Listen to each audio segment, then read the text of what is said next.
اللہ وبرکاتہ۔ معزز سامعین و حضرات، عزت اور ذلت مال کے حقیقی کے ہاتھ میں ہوتی ہے، کیونکہ اللہ کا قرآن اس بات کی وضاحت کر رہا ہے، قُلِ اللَّهُمَّ مَالِكَ الْمُلْكِ تُؤْتِي الْمُلْكَ مَن تَشَاءُ وَتَنزِعُ الْمُلْكَ مِمَّن تَشَاءُ وَتُعِزُّ مَن تَشَاءُ وَتُذِلُّ مَن تَشَاءُ بِيَدِكَ الْخَيْرُ إِنَّكَ عَلَىٰ كُلِّ شَيْءٍ قَدِيرٌ۔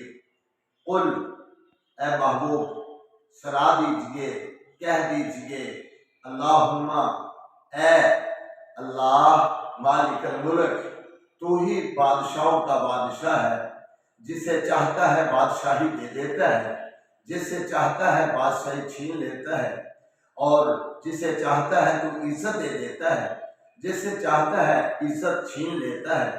بیدک الخیر، اللہ تمام بھلائیاں آپ ہی کے ہاتھ میں ہیں، تمام خیر خائیاں آپ ہی کے ہاتھ میں ہیں، آپ کا دست قدرت بڑا وسیع ہے، انک علی کل شیء قدیر، ہر چیز پر تو قادر ہے، اور جسے چاہتا ہے عزت اور ذلت کے ساتھ نواز دیتا ہے۔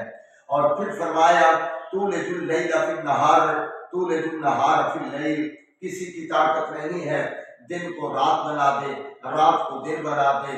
اللہ تو رات سے دن کو نکالتا ہے اور دن کو رات سے نکالتا ہے، تخرج الحی من المیت، اور تو زندہ کو مردہ سے نکالتا ہے، مردہ کو زندہ سے نکالتا ہے، وَتَرْزُقُ مَن تَشَاءُ، اور جسے چاہتا ہے تو رزق عطا کرتا ہے، بغیر حساب، بغیر حساب و کتاب کے۔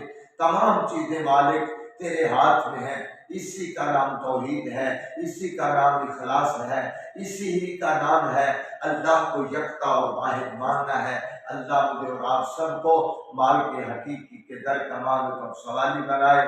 وآخر دعوانا ان الحمد للہ رب العالمین۔